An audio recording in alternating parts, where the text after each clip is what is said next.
The great crystal dome of the Galactic Council chamber sparkled under the artificial suns of Nexus Prime. Inside, representatives from 43 different species sat in their designated sections, discussing trade routes and mining rights with the same boring tone they had used for centuries. The air recycling systems hummed quietly, mixing different atmospheric requirements to keep everyone comfortable. Ambassador Zethkari stretched his forearms and checked his timepiece. The hegemony leader had been chairing these sessions for over 20 years, and today felt exactly like every other day. His scales shifted from blue to green, showing his mild irritation at the current speaker. The Vorthan Collective objects to the proposed shipping tax, droned Representative Melex, his tentacles waving dramatically. Our merchant vessels already pay enough fees to use the hyperspace lanes. Zethkari suppressed a yawn. The same arguments, the same complaints, the same solutions. Sometimes he wondered if anything truly exciting would ever happen in his lifetime. The galaxy had been peaceful for so long that most species had forgotten what real conflict looked like. Your objection is noted, Zethkari replied, his translator converting his clicks and whistles into galactic standard. Does anyone else wish to speak on this matter? The crystalline delegate from Sector 7 raised a gleaming appendage. The tax is reasonable. Trade must fund security. Zethkari almost laughed. The Council's patrol fleets were mainly ceremonial now. Their biggest concern was stopping smugglers and settling minor border disputes. Real wars were ancient history, something their ancestors had fought before the formation of the Council. A soft chime indicated an incoming message on his personal communicator. Zethkari glanced at the small device, expecting another routine update from his staff. Instead, he saw an urgent notice from the Frontier Scout Division. The message was brief but strange. Unusual activity in Sector 12 Alpha. Unknown species showing aggressive expansion. Recommend increased patrols. Zethkari frowned. Sector 12 Alpha was on the outer edge of mapped space, where only the hardiest species bothered to establish colonies. What could be happening out there that would worry the scouts? He activated his communicator and sent a quick reply. Species designation? The response came immediately, unknown. Locals call them humans. No official contact made. Humans. Zethkari had never heard that name before. His memory was excellent, and he knew the names of every sapient species in Council space. This had to be some minor civilization that had just discovered fire or basic metalworking. Ambassador Zethkari? The voice of Representative Melex brought his attention back to the session. We are waiting for your ruling on the shipping tax. My apologies, Zethkari said, quickly closing his communicator. The tax will be implemented as proposed. Next item on the agenda. As the session continued, Zethkari found his thoughts drifting back to the scout report. It was probably nothing important. New species were discovered every few years, usually primitive civilizations that had barely left their home planets. The Council had standard procedures for first contact, gentle guidance to help them develop properly. These humans were probably still figuring out basic spaceflight. Maybe they had managed to build a few crude rockets and were exploring their local system. The scouts were always nervous about minor expansions, seeing threats where none existed. The afternoon dragged on with debates about agricultural subsidies and territorial boundaries. The Aquarian representative complained about water rights while the silicon-based delegates argued about mineral extraction permits. All routine matters that the Council had handled thousands of times before. During a brief recess, Zethkari checked his messages again. 3 more reports had arrived from different sectors, all mentioning the same thing: human activity. Apparently, this unknown species was more widespread than initially thought. Colonial Administrator Vex reports human settlements in Sector 15 Beta. Read one message. Advanced technology observed. Request guidance on contact protocols. Advanced technology. That was unusual for a newly discovered species. Most civilizations took millennia to develop anything beyond basic tools. Zethkari made a mental note to review the reports more carefully after the session ended. The evening session began with a presentation about asteroid mining regulations. The speaker, a robot representative from the Machine Collective, displayed holographic charts showing projected resource yields over the next decade. The numbers were impressive, but predictable. As the robot droned on about excavation techniques, Zethkari noticed his senior aide approaching with a concerned expression. The young hegemony female whispered urgently in his ear. "Sir, we have received 17 reports about human activity in the last hour. The Frontier Command wants to schedule an emergency briefing." 17 reports? That was highly unusual. Most new species were discovered gradually, with only a few scattered sightings over months or years. For multiple sectors to report the same species simultaneously suggested something significant was happening. "Schedule the briefing for tomorrow morning," Zethkari whispered back. "And request all available data on these humans." The aide nodded and hurried away. Zethkari tried to focus on the mining presentation, but his mind kept wandering. What kind of species could appear in so many different sectors at once? The logical explanation was that humans had been active for longer than anyone realized, but had somehow avoided detection until now. That thought was troubling. Council space was well monitored, with regular patrols and communication networks spanning hundreds of systems. For an entire species to remain hidden while expanding across multiple sectors would require either incredible luck or sophisticated technology. The session finally ended as the artificial suns dimmed to simulate nighttime. Most representatives headed to their quarters or the diplomatic lounges, discussing the day's mundane decisions over exotic beverages. Zethkari remained in his seat, reviewing the scout reports on his larger display screen. The reports painted a confusing picture. Humans appeared to be bipedal mammals, similar to several known species but with some unique characteristics. They seemed to prefer worlds that other species considered marginally habitable, places with extreme temperatures or dangerous atmospheric conditions. Most concerning was their apparent technological level. Multiple reports mentioned advanced spacecraft and sophisticated equipment, but provided few details. The scout ships were obviously maintaining safe distances, which suggested they found something intimidating about human technology. Zethkari closed the reports and leaned back in his chair. Tomorrow's briefing would hopefully provide more clarity. For now, he would treat this as another routine first contact situation. The Council had procedures for everything, including newly discovered species with unknown capabilities. As he prepared to leave the chamber, one final thought crossed his mind. In all his years of diplomatic service, he had never seen the Scouts so concerned about a single species. Usually their reports were dry and factual. These messages carried an undertone of worry that he found unsettling. Walking through the quiet corridors of the Council complex, Zethkari wondered if tomorrow would finally bring the excitement he had been waiting for. He had no idea how right he was, or how much his orderly world was about to change. The crystal dome above continued to sparkle in the artificial starlight, completely unaware that somewhere in the vast darkness of space, something was approaching that would shatter the Council's peaceful existence forever.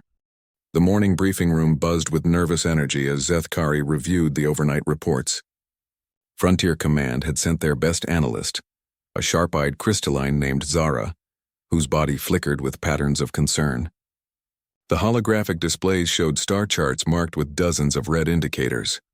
"The situation has escalated significantly," Zara announced, her voice carrying harmonic undertones of worry. "We now have confirmed human presence in 67 systems across 8 sectors." Zethkari's scales shifted to deep purple, reflecting his growing alarm. 67 systems? How is that possible? Yesterday we had reports from only a handful of locations. "Our analysis suggests they were already there," Zara replied, manipulating the holographic display. "The Scouts believe humans have been establishing colonies for years, possibly decades. They only became visible when their activity reached levels we couldn't ignore." The star chart rotated slowly, showing the scope of human expansion. It was unlike anything in Council records. Most species expanded gradually from their home systems, taking centuries to establish significant colonies. The human settlements formed a rough sphere encompassing a volume of space that should have taken millennia to colonize. "What about their technology?" Zethkari asked. "Do we have better information about their capabilities?" Zara's crystalline form dimmed slightly. "That's where the reports become concerning. Multiple scouts describe human vessels as unusually large and heavily armed. They appear to use some form of advanced hyperspace technology that our sensors have difficulty tracking." Before Zethkari could respond, the briefing room's emergency communication system activated. The voice of the Nexus Prime System Defense Coordinator filled the room, tight with barely controlled panic. All senior council members to emergency stations immediately. Unknown massive object detected entering the system. Repeat, massive unknown vessel approaching Nexus Prime. Zethkari felt his heart skip several beats. The timing couldn't be coincidental. He rushed from the briefing room toward the council chamber, Zara close behind. Throughout the complex, alarms were beginning to sound as automated systems detected the approaching threat. The council chamber erupted into chaos as representatives demanded answers from the defense coordinator. The main display screen showed sensor readings that made no sense. The approaching object was enormous, larger than anything in the council fleet. Its configuration was unlike any known ship design, angular and aggressive where council vessels were smooth and elegant. Distance to target? Zethkari called out, taking his position at the speaker's podium. 4 million kilometers and closing, replied the defense coordinator. Current speed indicates arrival at high orbit in approximately 2 hours. The Aquarian representative raised several tentacles in agitation. Is it responding to our communications? Negative. The vessel is maintaining complete communication silence. Zethkari activated the chamber's tactical display, showing a three-dimensional representation of the approaching ship. The scale was intimidating. Council battleships looked like insects next to this massive construct. Its hull appeared to be covered with what sensors identified as weapon systems and defensive arrays. Deploy the home fleet, ordered Representative Melix, his tentacles writhing with anxiety. We need to show strength. The home fleet is already responding, the defense coordinator replied. However, our largest vessels are significantly smaller than the approaching ship. As if summoned by their fears, the tactical display updated with new information. The unknown vessel had just performed a maneuver that should have been impossible. Instead of gradually slowing as it approached the system's gravity well, it had somehow shed velocity instantly, dropping out of hyperspace directly into Nexus Prime's orbital zone. The chamber fell silent as representatives stared at the display. The massive ship hung in space like a metallic mountain, its dark hull reflecting the light of Nexus Prime's sun. Weapon ports that could have swallowed council frigates dotted its surface in precise geometric patterns. Then it spoke. This is the United Human Systems vessel, Indomitable, requesting permission to approach Nexus Prime for diplomatic contact. We represent the United Human Systems and seek an audience with the Galactic Council. The voice was calm, professional, and spoke perfect galactic standard. More importantly, it was coming from the massive warship that had just demonstrated technology beyond anything the Council possessed. Zethkari found his voice first. Unknown vessel, this is Ambassador Zethkari of the Galactic Council.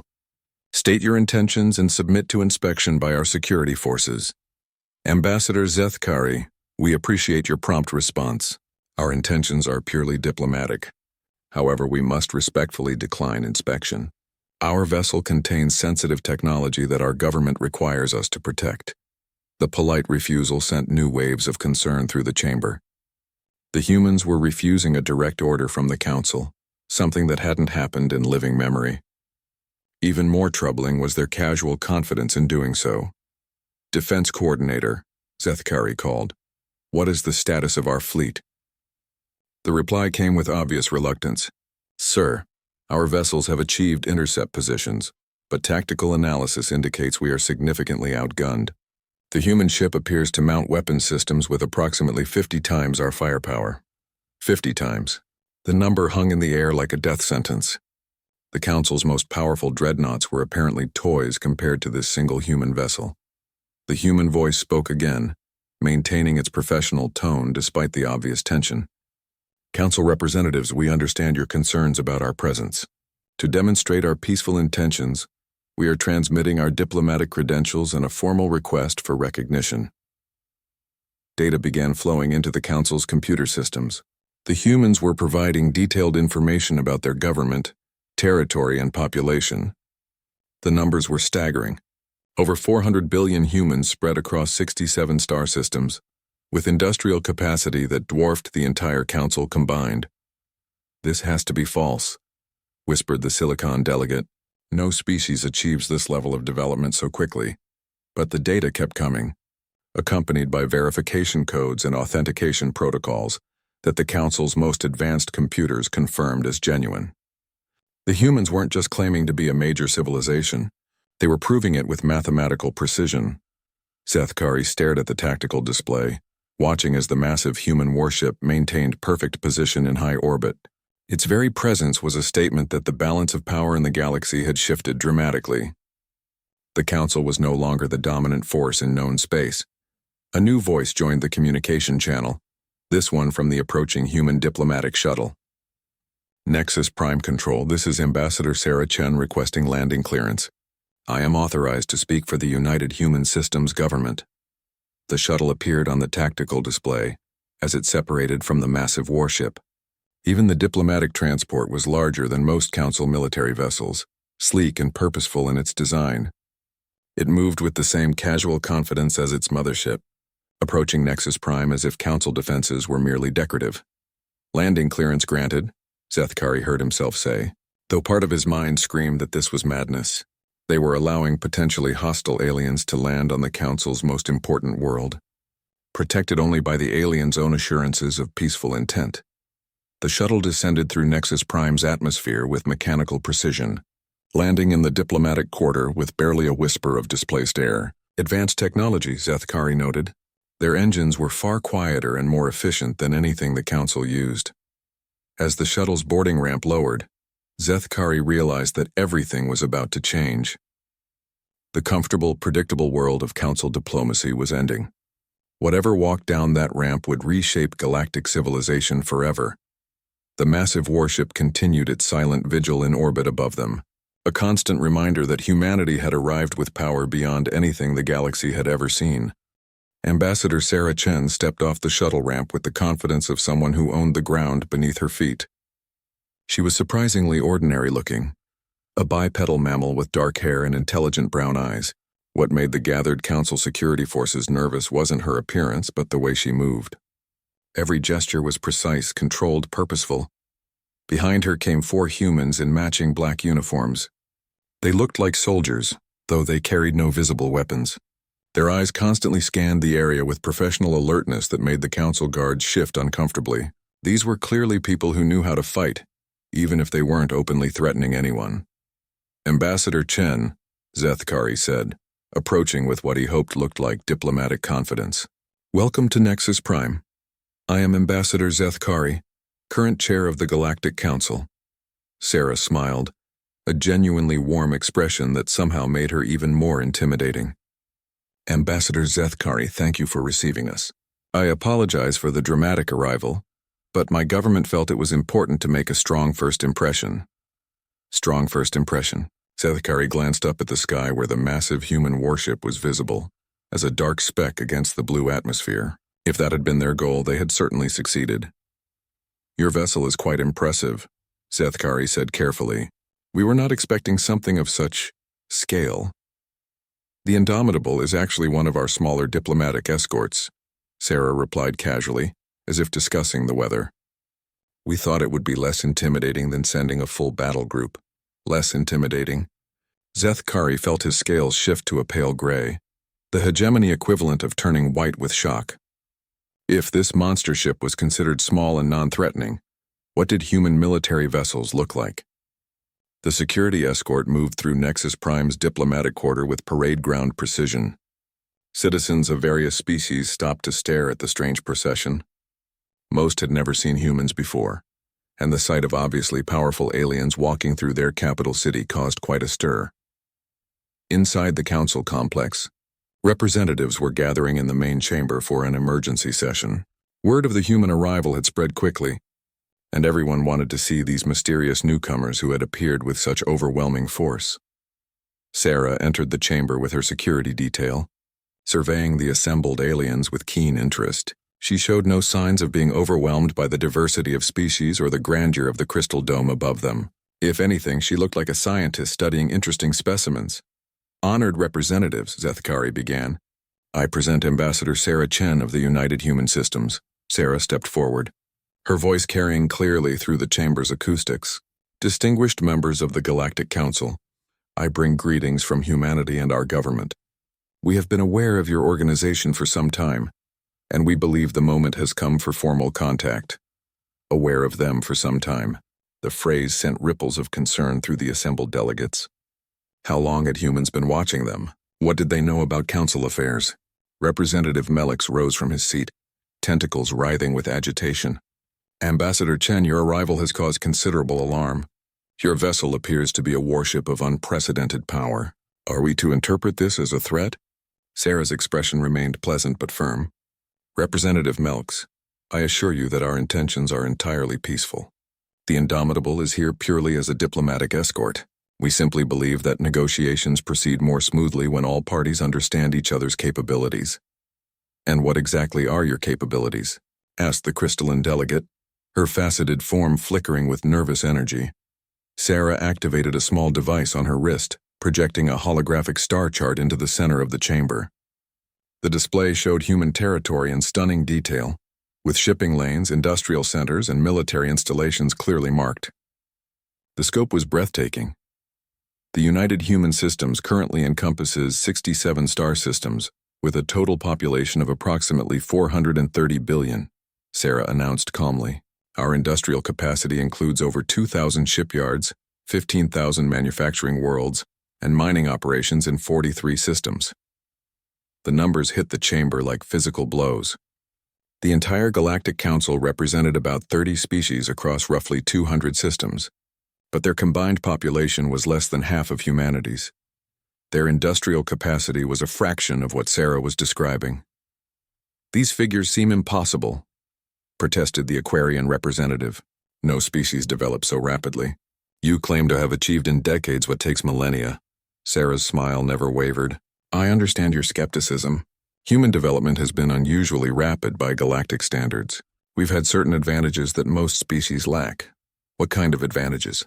Zethkari asked, though he wasn't sure he wanted to know the answer. We're remarkably good at learning from other species, Sarah replied. We've been observing galactic civilization for quite some time, studying your technologies, your mistakes, your successes. It's allowed us to skip many of the usual developmental phases. Observing them, studying them. The implications were staggering. Humans had been watching the Council, learning their secrets, mapping their weaknesses, all while remaining completely undetected. How long have you been spying on us? Demanded the Silicon delegate, his metallic voice harsh with accusation. We prefer the term research, Sarah replied smoothly. Human exploration vessels have been operating in Council space for approximately 40 years, gathering information about your civilizations and technologies. We've been quite careful to avoid detection. 40 years, 4 decades of human scouts moving through Council space like ghosts, invisible to all their sensors and patrols. The security implications were horrifying. If humans could spy on them so easily, what else could they do? You speak of your exploration vessels, Zethkari said slowly. Are they similar to the ship currently in our orbit? Sarah's eyes sparkled with amusement.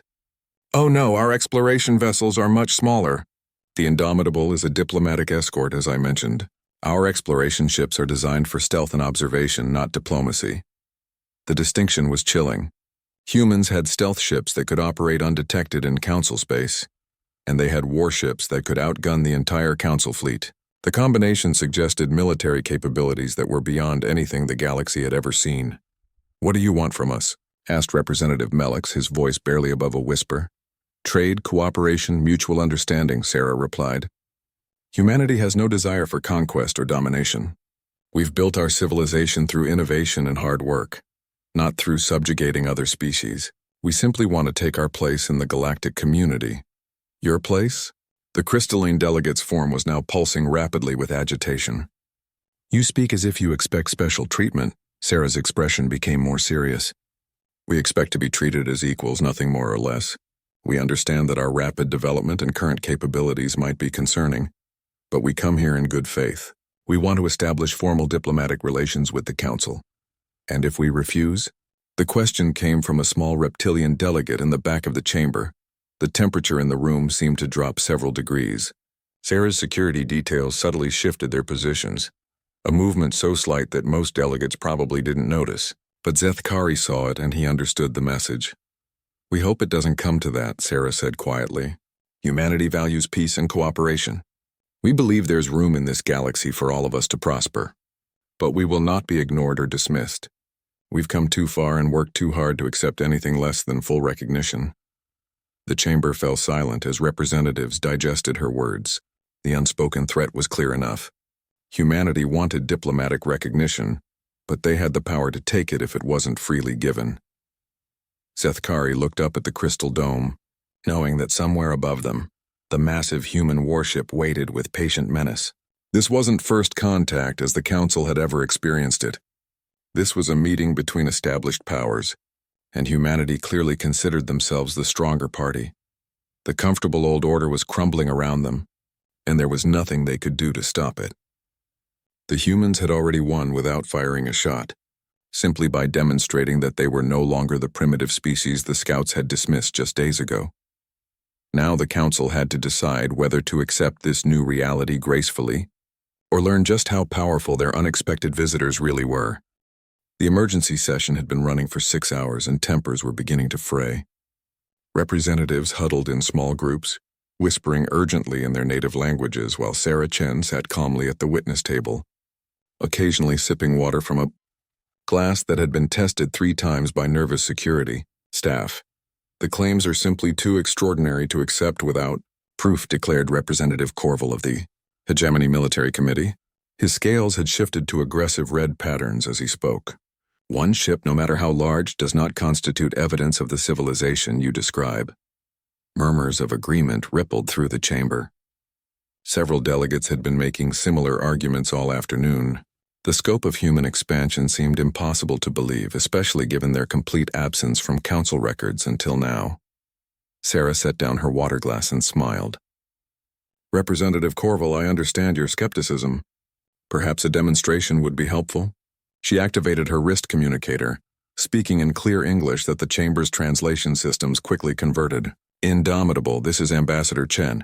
Please signal vessels 2 through 4 to begin their approach.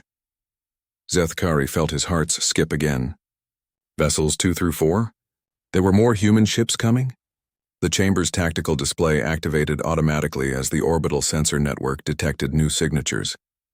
3 massive objects were emerging from hyperspace at precise intervals, each one appearing with the same violent spatial distortion that had announced the Indomitable's arrival. The silence in the chamber was absolute as representatives stared at the tactical display. 4 human warships now hung in perfect formation above Nexus Prime, each one different in design but equally intimidating. The combined firepower represented by these vessels could probably sterilize the entire planet. The determination, the perseverance, and the unyielding, Sarah announced calmly. Different classes of vessel, each designed for specific operational requirements. Together, they represent a standard diplomatic escort formation. Standard. Diplomatic. Escort. Each word hit the assembled delegates like a physical blow. If this overwhelming display of force was considered routine for human diplomacy, what did their military formations look like? How many ships does your fleet contain?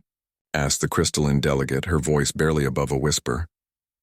Our total fleet strength is classified information, Sarah replied politely. However, I can tell you that these 4 vessels represent less than 1% of our active combat units. Less than 1%. The mathematical implications were staggering. If 4 ships this powerful represented less than 1% of human military capacity, their total fleet must contain thousands of vessels.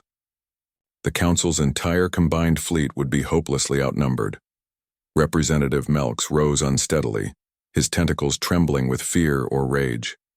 This is a show of force, nothing more. You're trying to intimidate us into compliance with your demands. Sarah's expression became genuinely puzzled. Representative Melks, what demands? We've made no demands. We've simply requested formal diplomatic recognition and the opportunity to establish trade relations. These are standard requests that any civilized species would make. Standard requests don't come accompanied by invasion fleets, Melks shot back. Invasion fleets? Sarah looked genuinely surprised. Representative, if we wanted to invade council space, do you really think we would announce our presence and request a meeting? Our intelligence on your military capabilities is quite comprehensive. We could have taken control of this system without warning if that had been our intention.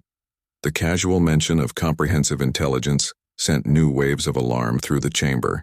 How much did humans know about council defenses? What other secrets had they uncovered during their decades of covert observation? You mentioned intelligence gathering, Zethkari said carefully. Perhaps you could be more specific about the extent of your knowledge? Sarah nodded and activated her wrist device again. New holographic displays filled the chamber, showing detailed schematics of Council military vessels, fortifications, and strategic installations. The level of detail was incredible, down to weapon specifications and crew complements. We have detailed analyses of your defense networks, patrol schedules, and response capabilities, Sarah explained matter-of-factly. Our stealth reconnaissance vessels have been mapping Council space for decades, gathering information on everything from industrial capacity to political structures. She gestured, and the display shifted to show communication intercepts, diplomatic messages, and even private conversations between Council leaders. Representatives began recognizing their own words, discussions they thought were completely secure. "This is impossible," breathed Representative Korval. "Our communication systems are encrypted with quantum-level security. No known technology can break those codes." "No known Council technology," Sarah corrected gently. "Human cryptographic capabilities are somewhat more advanced. We've been monitoring your communications for years, partly to learn your languages and partly to understand your political dynamics." The revelation hit the chamber like an explosive charge. Not only had humans been spying on them physically, they had been listening to every supposedly secure conversation for years. The scope of the intelligence breach was beyond anything in galactic history. "Why?" asked the Aquarian representative, his voice hollow with shock. "Why go to such lengths to study us?" Sarah's expression became more serious. "Because we needed to understand what we were dealing with. When our exploration vessels first detected Council space, we found a civilization that had achieved stability through bureaucracy and tradition. You've had peace for so long that you've forgotten how to fight. We needed to know if you were potential allies, competitors, or threats." "And what did you conclude?" Seth Kari asked, though he feared the answer. "That you're none of the above," Sarah replied bluntly.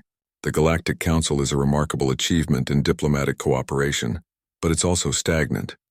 Your technology has barely advanced in centuries because you're too comfortable with the status quo. Your military capabilities are designed for peacekeeping, not real warfare. From a strategic perspective, you represent neither a significant opportunity nor a serious threat." The assessment was delivered with clinical precision, and it cut deeper than any insult. The Council had pride in their achievements, their peaceful civilization, their diplomatic successes. To have it all dismissed as irrelevant stagnation was profoundly disturbing. "So what do you want from us?" Representative Korval demanded, his scales now shifting between red and black with barely controlled fury. "Partnership," Sarah replied simply. "Humans have always been good at learning from other species. Your civilization has knowledge and experience that could be valuable to us. Art, philosophy, scientific discoveries, cultural innovations. We don't want to conquer or destroy the Council. We want to learn from you and trade with you. And in return," Sarah smiled, and for the first time since her arrival, the expression carried a hint of genuine warmth. "We offer protection, advanced technology, and access to resources from human space. Think of it as an exchange between civilizations, each contributing what they do best." The chamber erupted in heated discussions as representatives debated among themselves. Some saw opportunity in Sarah's offer, while others viewed it as a trap. The humans clearly held all the advantages, but they seemed genuinely interested in cooperation rather than domination. Seth Kari studied the tactical display, watching the 4 human warships maintain their perfect formation above his world. Each vessel represented more firepower than the entire Council could muster. Yet their crews were apparently content to wait patiently, while alien politicians argued about their future. The demonstration had been devastating in its effectiveness. Without firing a shot or making a single threat, humanity had proven that they could reshape galactic civilization whenever they chose. The only question now was whether the Council would adapt to this new reality or cling to the illusion that they still held any meaningful power. Sarah Chen sat quietly at her table, occasionally checking her wrist communicator but showing no signs of impatience. She had made her point clearly and thoroughly. Now it was up to the Council to decide how they wanted their relationship with humanity to proceed. The old order was ending, whether the representatives accepted it or not. The only choice left was whether that ending would be peaceful or catastrophic. The closed-door sessions had been running for 3 days straight. Representatives argued, threatened, pleaded, and schemed while Sarah Chen waited patiently in the diplomatic quarters, apparently content to let the council debate as long as necessary. Her 4 security officers had been joined by additional personnel from the human ships, all of them maintaining the same professional courtesy that made everyone nervous. Sethkari found himself in the impossible position of trying to build consensus among species that had never faced a crisis like this. The hegemony military faction wanted to mobilize the entire council fleet for a preemptive strike, while the trade guilds saw massive profit opportunities. The smaller species were terrified of being caught between humanity and the established powers. "We cannot simply accept their demands," Representative Korval insisted for the 100th time. His scales had remained dark red for days, showing his agitation. "If we recognize them as equals, we legitimize their obvious threat to galactic stability. What choice do we have?" countered Representative Melks, his tentacles drooping with exhaustion. "They've demonstrated capabilities that make resistance impossible. 4 ships are holding our entire capital system hostage." "They're not holding us hostage," corrected the crystalline delegate. "They're waiting for us to make a decision." "There's a difference, is there?" Korval's voice was bitter. "They arrive with overwhelming force, demand recognition, and make it clear that refusal isn't really an option." "How is that different from conquest?" The debate might have continued indefinitely, if not for the urgent message that arrived during the 4th day of deliberations. The communication came directly from Council Defense Command, marked with the highest priority codes. Admiral Voss, the graying hegemony officer who commanded the Council's home fleet, appeared on the chamber's main screen looking haggard and defeated. His usually pristine uniform was wrinkled, and his scales showed the stress patterns of someone who hadn't slept in days. "Representatives," he began without preamble, "I have critical information regarding human fleet movements. Our long-range sensors have detected massive spatial distortions throughout Council space. We believe additional human vessels are approaching multiple systems simultaneously."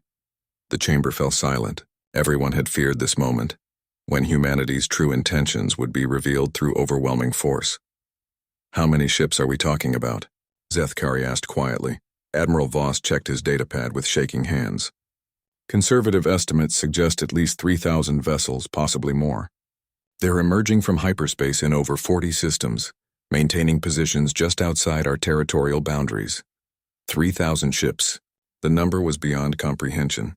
The Council's entire combined fleet contained fewer than 800 vessels, most of them patrol boats and escort craft. This wasn't a military buildup.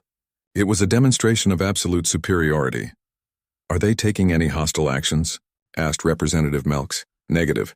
All human vessels are maintaining defensive positions and haven't responded to our communication attempts. They're simply there waiting. The word carried ominous implications.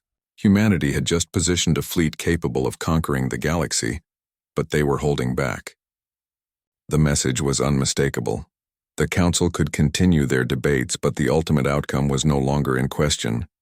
Sethkari felt his careful diplomatic composure finally cracking.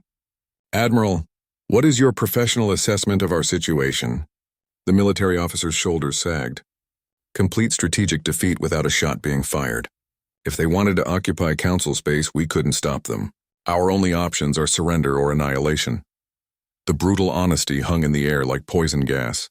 Every representative understood the implications, but hearing it stated so bluntly by their top military commander made the reality impossible to ignore. "There may be another option," came a new voice from the chamber's communication system. Sarah Chen was requesting permission to address the assembly directly. Sethkari activated the link, and Sarah's image appeared on the main screen. She was sitting in her quarters looking relaxed and professional despite the tension gripping the Council.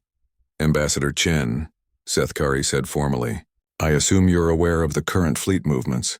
"I am," she replied calmly. "I received notification from my government about an hour ago. It seems they've decided to implement what we call defensive positioning in response to reports of Council military preparations." Defensive positioning. As if surrounding the entire Council with overwhelming force could be considered defensive. But Sarah's next words carried a more serious tone. "Representatives, I need to be completely honest with you. My government has been monitoring your closed-door sessions through methods I'm not authorized to discuss. We know that some factions are advocating for military action against human forces. The surveillance revelation sent new waves of shock through the chamber. Not only had humans been spying on them for decades, they were continuing to monitor supposedly private council deliberations in real time. How? Representative Corville demanded. This chamber is secured against all known forms of electronic surveillance. Sarah's smile carried a hint of sadness. Representative Corville, your security measures are based on technology that humans surpassed 20 years ago. We're not trying to humiliate you, but we cannot allow misunderstandings to lead to unnecessary conflict. So you position an invasion fleet throughout our space? Corville's voice was sharp with accusation. We position a deterrent force to prevent tragic mistakes, Sarah corrected firmly. Some of your military advisors have been suggesting that a coordinated first strike might succeed if it targeted our command vessels simultaneously. This is incorrect. Our fleet deployment ensures that such an attack would be both impossible and suicidal. The blunt assessment silenced the chamber. Humanity hadn't just anticipated Council military planning. They had countered it before it could even be implemented. The level of strategic superiority was absolute. What happens now? Asked the crystalline delegate, her form flickering with resigned patterns. Sarah's expression softened slightly. That depends entirely on your decision. My government has authorized me to present a formal treaty for your consideration. It offers full diplomatic recognition, trade agreements, and mutual defense guarantees. In exchange, we ask only for recognition as an equal member of galactic civilization. And if we refuse, then we withdraw our offer and proceed with unilateral recognition, Sarah replied matter-of-factly. We establish our own diplomatic protocols with individual species who wish to maintain relations with humanity. The Council becomes irrelevant to our operations, and we develop our policies without your input. The threat was subtle but devastating. Humanity could simply bypass the Council entirely, dealing directly with member species and gradually undermining the organization's authority. Given their obvious advantages in technology and resources, many species would probably prefer direct relationships with the humans rather than continued dependence on Council protection. Zethkari realized that the debate was over. They could accept humanity's terms gracefully, or watch their civilization fragment as species defected to the obviously superior alternative. The choice was between managed transition and complete collapse. I call for an immediate vote, he announced, his voice carrying clearly through the chamber. All in favor of accepting the human treaty proposal? The vote was unanimous, though several representatives clearly struggled with their decision. Representative Corville's scales had faded to resigned gray as he cast his ballot, understanding that military pride meant nothing in the face of impossible odds. Sarah Chen's image smiled warmly as the results were announced. Thank you, representatives. I believe this marks the beginning of a new era for galactic civilization. My government looks forward to productive cooperation with the Council. As the communication link closed, Zethkari looked around the chamber at his fellow delegates. Some appeared relieved, others defeated, but all of them understood that their world had changed forever. The comfortable certainty of Council supremacy was gone, replaced by the reality of human dominance. The signing ceremony took place the next day, with representatives from all major Council species formally recognizing the United Human Systems as a full member with extraordinary privileges. Sarah Chen signed the documents with quiet dignity, her security detail maintaining their professional alertness even during the historic moment. As the human delegation prepared to depart, Zethkari found himself standing beside Ambassador Chen in the diplomatic quarters observation lounge. Through the transparent walls, they could see the 4 human warships maintaining their patient vigil above Nexus Prime. Was this always inevitable? He asked quietly. Sarah considered the question carefully before responding. From the moment we discovered you existed, probably yes. Humanity doesn't do anything halfway, Ambassador. We study, we plan, we prepare, and then we act with complete commitment. We gave you the chance to accept us as partners rather than subjects. I'm glad you made the wise choice. And if we hadn't? Her smile was gentle but carried undertones of steel.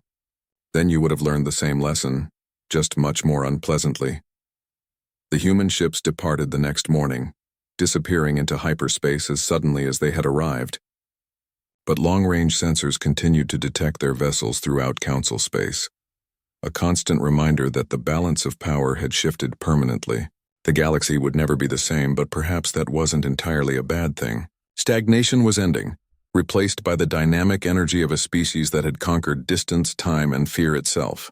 Humanity had arrived, and the universe was about to become a much more interesting place.